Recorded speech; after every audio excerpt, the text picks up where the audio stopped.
Right, this is the Sea Cliff Lab. The location is Bluff Cove, as you can see back here. So we'll start off on page 218, and we want to talk about marine terraces. That's the theme of this page. Right, marine terraces are flat areas, and you can see them. And they look like they're human-made, but they're not. These are natural. And they're not due to the top of the rock layers or anything. The rock layers here are tilted. And you can see one in the distance there, and then there's another one way up there with that's terrace number 7. So we can see at least 3 of these terraces here. But we actually have a terrace down here called Flat Rock Point, and that's question 13. And Flat Rock Point is the newest terrace, and you can see it because it's low tide right now and it's out of the water. Question 14, there's a diagram in your book that you need to finish to show the different marine terraces. We have the original rock shown here on the bottom, and the waves carve back and form what we call a wave-cut platform, seen here in the red. So the original surface was in this red dashed line, and then but over the last thousands of years, it's carved back to create a cliff. And then that's step 1. See? Step 1 of marine terrace is the wave-cut platform. The step 2 is the uplift of bedrock, and it happens repeatedly. So as a result, you end up with different marine terraces. The one we're on is marine terrace number 1, and the one behind us is marine terrace number 2, and it keeps going and going and going. There's 13 marine terraces in Palos Verdes. Okay, now we're going to go on to page 209. We're going to talk about how marine terraces form. The wave erosion, they erode the waves. So step 1, is the erosion of waves. Now the waves today are not eroding, they're not very big, but during winter, you have to think winter storms. Big, huge waves here, and storm surges, and that's when they erode the rock. That flat area underneath the water is called the wave-cut platform, and you can actually detect it here. If you look out at that point, you can see there's this smooth area that has kelp growing on, and the kelp grow on the wave-cut platform, so they let us know how wide it is. You can see between the cliff and the boat, it's about 1,000 feet, so that's how wide the wave-cut platform here is. And that's all been eroded in the last 10,000 years since the sea level reached this level. So you can do the math and you can figure out that it erodes back about 1,000 feet in 10,000 years. So that's about 1 foot per 10 years, horizontal erosion. Okay, so that's all the wave-cut platform. So the second point is, how does it get up to be where those houses are? All right, and that involves, there's 2 choices there. Either the sea level went down or the land rose up. And we're around the Pacific rim here, and we have all the convergence going all around the Pacific. And sure enough, if you were to Google images around the world, you would see that there's these marine terraces are only found around the Pacific. And so that's the evidence that these are formed by uplift. So that's step 2, the B, stage B, whatever, is the uplift of the land all around the Pacific. Brings these wave-cut platforms up to be higher. And you can see, if you look over, follow the horizon, you can see these are like stair steps going all the way up. Palos Verdes hills, Palos Verdes Peninsula is like a huge wedding cake. It has 13 marine terraces, and each marine terrace is about 100,000 years older than the preceding one, and they're each about 100 feet difference in height. So there again, we can do the math here, where you can calculate that with 13 marine terraces, and each one being 100,000 years older, that the top terrace is about 1.3 million years old. So we know that Palos Verdes has been rising out of the ocean for 1.3 million years. So we're on page 205 at the beginning of the lab, and we're here in Palos Verdes, and that is solid bedrock, the whole Palos Verdes Peninsula. And you can see back here, they're made out of striped rocks, and these are tan rocks, so these are sedimentary rocks. And we talk about these in class. These are called turbidites. So question 2, how do they form? They form deep underwater by turbidity currents, deep, like a mile deep, and into these submarine fans. Well, how did they get up here? It's because of uplift, and we're talking a mile of uplift. Palos Verdes has been rising out of the water for millions of years, and it brought the sedimentary rock up so that we can see it. And then, of course, erosion allows us to see the cliff. So these rocks, they're sedimentary rocks, and they're made out of 2 kinds of rocks, as we can see in our notes, the sandstone and the shale. All right, the sandstone's very erosion resistant, and it's hard, okay? And it feels like sandpaper, and it's formed by the sandy part of the turbidity current. The shale, on the other hand, is very crumbly, created by the clay component of the turbidity current. So the clay becomes shale and the sand becomes sandstone, but these particles are not very strong. They're just held together by compression and a little bit of cementation. Sedimentary rocks are really weak. What is a headland? So we're on a headland here. You can see it's solid bedrock. It sticks up out of the sea. It's very erosion resistant, and it creates a big cliff in the ocean. That's a headland, okay? The kind of rock that it makes this headland is seen on the bottom out there. You can see it's black rock, and this is made out of basalt, and basalt is a stronger rock. It's an igneous rock. It goes out all the way out to those islands, okay? So here you have the strong rock, and it creates islands and a point, like Flat Rock Point, versus what we have out of the sedimentary rock over there. It creates a cove. It actually eroded in and created a little bay that we call a cove. Question 4. So go ahead, label your diagram and show these things on page 205. Question 5 is what we're talking about here. Which run erodes more quickly is the sedimentary rock. How can you tell? Because it's eroded a cove. Okay, question 6 goes back to why is there a headland over here? And it's because the basalt at the bottom of the cliff is armoring it. It's like having a cement wall, and it protects the headland from erosion. Okay, so question 7 is the rocks that are out of the water. We call those stacks, sea stacks. They're not stacks of rocks though. They're named after like smokestacks. So they're solid rock. But you can see they're way out there, hundreds, maybe 500 feet offshore, so they're way out on the wave-cut platform, so we know that they're more wave-resistant. They don't like to erode. Okay? And why? Because it's basalt. And what is it about basalt that makes it less erosion prone is the fact that when you have igneous rock, they're formed by magma, and the crystals grow, and they interlock. And so it makes a much, much harder rock versus sedimentary rock, where they're just touching each other and cemented together. Igneous rocks have interlocked crystals. So you think of like a granite countertop or basalt, and it makes it the most wave-resistant rock in the area. The age has nothing to do with this. Both the basalt and the sedimentary turbidites here are the same age. They're both 15 million years old. How the rock is formed that makes its resistance to wave. So halfway down the trail, we actually run across basalt on the trail, and you can see how it's black or gray. And this is you cannot see the crystals I talked about that are intergrown, but it makes for a very, very strong rock. We can use this for breakwaters and seawalls. It's so strong. Page 213, on question 28, it asks what animals are living on the sea stacks. And you can see you have vertical black seabirds and horizontal sea lions. So we have seabirds and sea lions. And so the question is why are they found on sea stacks, sea islands all around the world? And the answer is not because of abundant food supply, not because it's warm. The reason they're on the islands is they are safe from land predators like coyotes. Question 29 asks about the type of algae. This whole area of the wave-cut platform is highlighted by kelp.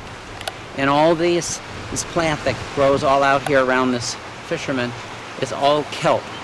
Kelp's the fastest growing organism in the world, and it only grows on the rock of the wave-cut platform. All along the coast of Palos Verdes here, as far as you can see, it's the wave-cut platform is outlined or revealed by the kelp. And the kelp calms the water down, so you get this glassy look. Page 207, we're going to talk about the waves. And the waves are not very big today. They're only 1 or 2 feet high today. They're so low that you can't even see any surfers here. Question 10, and is what creates these waves. These waves are being created by distant storms all the way over by Alaska and Japan and Russia. Really far away storms where it's very stormy. Big monster polar storms. And they've come thousands of miles. The pattern of the waves. If you look here in the cove, you see the waves are not coming in straight. They're creating these curved waves. Maybe you've never seen this before in your life. And this is because when a wave hits a shallow area, it slows down. So the part that's lagging behind, that bends out towards the ocean, that's the slower part. And in the middle of the cove, there's a deeper part. So it creates like an S-curve. So on your map, in your lab manual, you need to select which one is more accurate. The wave crests, they start out straight when they're out at sea, and then they curve, they bend into an S shape due to the depth. You notice about every 10 minutes there's a lot of noise and a lot of waves come in. And it doesn't mean the tide's coming up. What it is this is an example of a wave set. About every 10 minutes there's one of these wave sets. Surfers jump on their surfboards, and it gets really noisy here at the tide pools, and people usually run, and that's where it gets dangerous. It's just a wave set. Question 18 is the tide height. Now, you can see the tide is pretty low. It's almost low tide, and you can tell by the person walking down there. He's about 6 feet high, and the tide is probably down about 3 feet. So the evidence here is the dark rocks filled with what he's looking at is the things like barnacles and other animals that are on the rocks, making them dark. The other evidence is on the beach behind it. You can see that there's a lot of seaweed on the beach, especially the far end of the beach, and that seaweed is at the high tide line. So you have 2 evidences of low tide, and there's people way over on the other side of the cove, and they give a sense of scale that the tide is down about 6 feet from the seaweed line. So now what we're going to do is we're going to turn our attention to the houses at the top of the cliff. There used to be 4 houses of the last 30 years that we've gone from 4 houses to 1. Why? What are happening to the houses? So what is the danger? So you're supposed to answer question 19. What is the dangers? Okay, so question 20 is when does this happen? And it happens mostly during the winter time. As you have much bigger waves than these little guys here today, and you have big storm surges. And that's when the cliff erodes, and that's when the houses are most in danger. Okay, so on question 21, we have a chart, and you need to write down 5 ways that the cliff erodes. Okay, so pause the video right here. Then you should try to think about what are the 5 ways, 4 or 5 ways that the sea cliff can erode. Then when you've given this some thought, unpause the video and continue. Okay, so the one that you should have definitely gotten is the wave erosion, because I already gave you that one. The wave erosion during winter storms. Make sure you write down winter storms, wave erosion. And the way that you stop this is to build a seawall at the bottom. So that's the right-hand column, is how to reduce it. We don't like seawalls. They create erosion of the beach, so that's why you don't see any seawalls here. All right, the second way that you probably got was something about rain, right?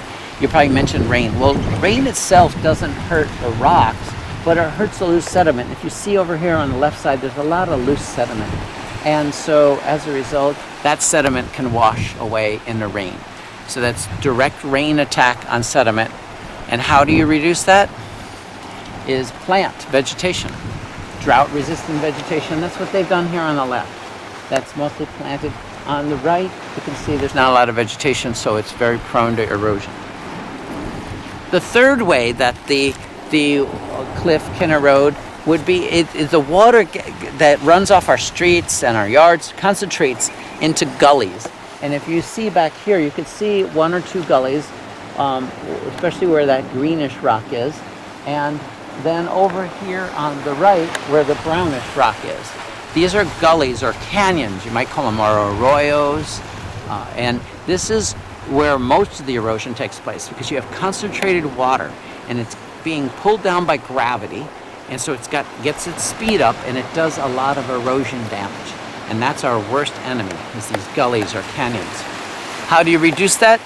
Well, we built culverts. And if you see across the bay, there's a huge structure with people sitting down in front of it. It's like 20 feet high. And that's the culvert system. It's a drain pipe that drains Palos Verdes Drive above it. And we put it down through a pipe where it can't do any damage, any erosion, and comes out over there where those people are sitting. So number 4 is the most dangerous of all to property, not to lives, and that's landslides. The rainwater gets into the rock and you get a lot of water in the groundwater in the rock. That's the enemy, right? And what it creates a landslide. And one reason we come to Bluff Cove is everything on the left there. It's all covered with trees. Everything to the left of that house. That's all a big landslide that occurred in the 1950s. And on top they have signs that say, "Stay away, unstable land." And you can see it's all bumpy and it's all broken up rock because that was a big landslide. And all the houses are gone from that. So how do we get rid of that? Is drain pipes. If you look at to the right of the house, there's a white drain pipe, and that's very important because it's draining the enemy out of the rock. It's draining the rainwater, the groundwater out of the rock. And that's the only way we can stop or slow down landslides. Question 2, will any of these stop it? And the answer is no, nothing will stop this erosion. So is it a smart idea to buy a property on a sea cliff? No, not in your life. You should never don't let anybody you know buy a sea cliff because we know it's eroding 1 foot every 10 years, but now we know that it happens dramatically with landslides. Question 23, what's the most effective way? Probably the cheapest way is to plant vegetation and to put pipes in, because neither one takes maintenance. Once you put the pipe in, gravity drains the enemy, which is the groundwater, and once you put the drought-resistant vegetation, it keeps growing and the roots stabilize the ground. But you should also keep people off the trail. And so that's the other thing, is they don't allow people wandering through there. Because where you do have it, as you can see at the top of the hill, where people have come down the cliff, they've killed the vegetation, and as a result, you have all this soil exposed. So those are 3 effective, inexpensive ways to cut down on sea cliff erosion. Now, the rest of the lab, we're going to talk about how animals interact with the physical environment. It's the part of oceanography that's really cool because it's this biology and earth science mixed together. But before we do that, you have to read page 212. So I want you to pause the video right now and read page 212. So we are on page 2 and 3, and the first thing you need to do is to label your diagram, the different zones. The spray zone is up beyond where anything lives. The high tide is the farthest up area that the waves can get. The middle tide zone is everything around the tide pool, which is where I'm sitting right now. And of course the tide pools have the water itself. Question 30. The physical conditions that make it difficult to live in the spray zone. Okay, the spray zone is up here, up where these surfers are hanging out. And you can see hardly anything lives up there because it's hardly underwater at all. So the physical conditions here are on a sunny day like today. Also dry. Dry would kill any marine animal if it doesn't have some sort of protection. Also UV light. When I'm wearing sunscreen, they have another protection. They can't wear sunscreen. Okay, that's on a sunny day. On a rainy day, the enemy is fresh water. Fresh water will kill any marine animal that doesn't have some sort of protection. So what kind of protection do they have? Everybody knows, shells. They have some sort of covering and a shell. So question 31 is quite different. It's the conditions at tide pools, right here. At low tide, the conditions that will change it because it's isolated from the open ocean. The condition here on a warm day like today is a high salinity and high temperature. And then when it connects to the ocean like it's happening here, then the temperature goes down. So the salinity and the temperature go way up and way down. And so every organism that lives in a tide pool has to be able to withstand this tremendous change in salinity and temperature. Probably the most extreme in the entire ocean. It is. Coincidental that it's the part that we most visit, is the tide pools that we go to see creatures. It has the most extreme conditions of anything in the whole world. 214, question 32 says, the physical conditions at high tide. All this area around us here gets covered with water at high tide. So you get the sense from the background noise here, what is the condition here, and then it's the waves, the wave energy, tremendous waves, especially in the winter. We have 10, 20-foot waves compounding in here. So every creature that we're going to be talking about here, every creature that lives in the tide pool area and the intertidal zone has to be able to withstand these waves. They have to either hold on, glue on, or go in and get into an area. And question 33 is a chart with diagrams and everything. So what we're going to do, there's actually two charts, and we're going to talk about these two charts. And the top chart, we want to label it the high tide zone. All right, and so these are animals that you normally find along the California coast that hold on. They all have to hold on. They all have to have a shell. The first one is called a mussel. M-U-S-S-E-L. And this is a bivalve, and it holds on with these threads, and they're some of the strongest threads in any of the animal kingdom. They're like tendons, and they hold on to the rock. And how do they feed? Well, they feed with, they have little siphons that come out, and they suck in the water, and then they push the water out. And what they're doing is they're getting oxygen and plankton to eat. So they're called filter feeders. Another animal that's very commonly found in the mid and high tide zone is the limpets. They look like little volcanoes. And these limpets hold on by suction, not by gluing. And they wander around at high tide. They wander around and they actually eat all the algae. So you notice there's no algae around here because this limpet has cleared out the algae in this area. And then they just hunker down every time the tide goes down. The third creature is the most interesting. These are these little tiny barnacles. They are what is all rough, makes it really easy to walk around tide pool areas, good traction. Each one of them is an individual organism, and they're related to crabs, believe it or not. They're decapods. They're basically a crab that's glued down. So out of those little holes, they have their mouth parts come out, and they basically grab the plankton like this. So they're also filter feeders, but they glue themselves down on their base. Yeah, and so that's an adaptation for the high and mid tide zone. And then all these organisms all close up during low tide, and that way they survive the heat, the rain, the UV, and the drying out. They all have hard shells, and they all hunker down or glue down during low tide. In the tide pools, we have a totally different set of animals. They have to be able to withstand the extreme temperature and salinity, but they don't dry out, and they don't get UV rays.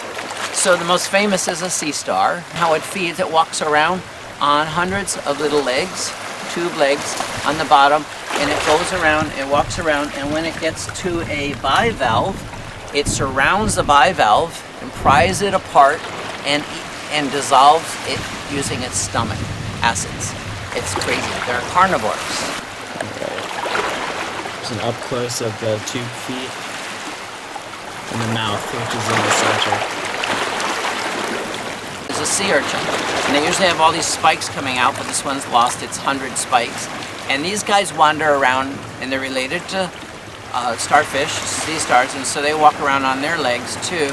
And they eat by scraping off algae, so they're grazers. We call that grazers. This is a carnivore and hunter, and this is a grazer. That's quite famous here in California is the abalone. There's no wild abalone anymore in LA County because they've been overhunted, overfished, which is a major problem in all Southern California. But abalone is related to a snail, believe it or not, and it's quite famous for its beautiful mother of pearl inside. And the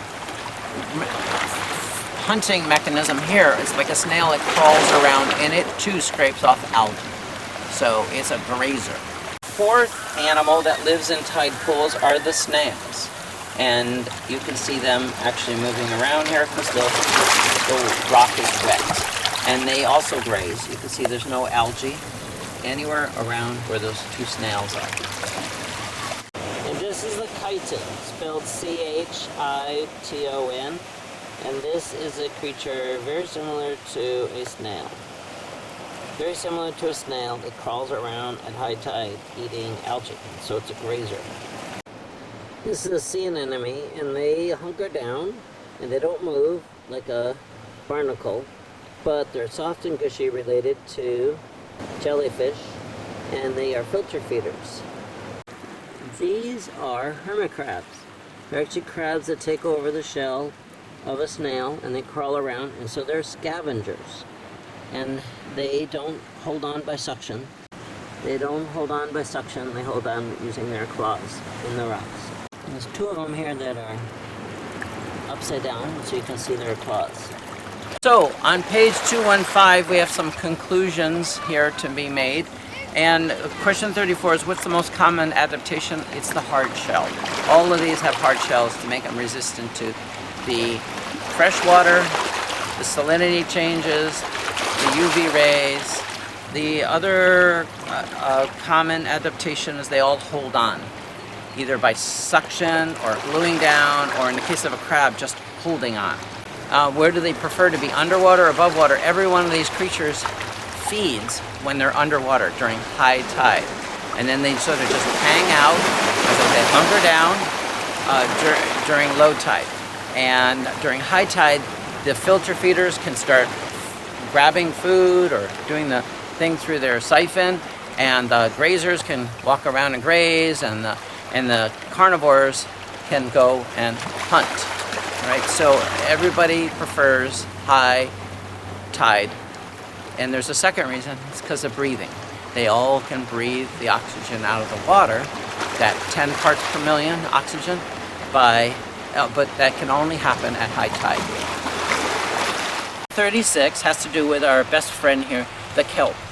All right, the kelp have these fronds and that do the photosynthesis. They're plants, algae, and then they have the little bulbs that keep them floating. All right, and then they have this long stalk that can be up to 100 feet long, and then these are the guys that grow on the wave-cut platform that we've talked so much about. And so that's why we have so much wash up on the beach here at the end of winter storms. This is the fastest growing organism in the world. And how can it do it? Well, it has to do with our cold water. As we've been talking about throughout the semester, there's cold water here, and it's well mixed with waves, and the combination of cold water and with no thermocline and the waves mixing makes for the richest ocean water anywhere outside the estuaries. Right? And so there's tons of nutrients in the water. So the conditions they like are cold water because of no thermocline. The second one is high nutrient level. And the third condition is it has to have a hard seafloor, like what we're seeing here in the foreground, but it's really out there on the wave-cut platform. It has to have a hard seafloor in order to hold on, because it has its hold fast that holds on to the solid rock. So three conditions: cold water, high nutrient water, and the hard seafloor. And as a result, they're only found in wave-cut platforms around the northern Pacific. So the kelp forest is basically the cold water version of a coral reef. Coral reef only grows in the warm. The kelp forest grows in the cold. Places like Japan, Alaska, Russia, and Oregon, California have these beautiful kelp forests. Makes for great snorkeling and scuba diving. Forests create these huge ecosystems under the water.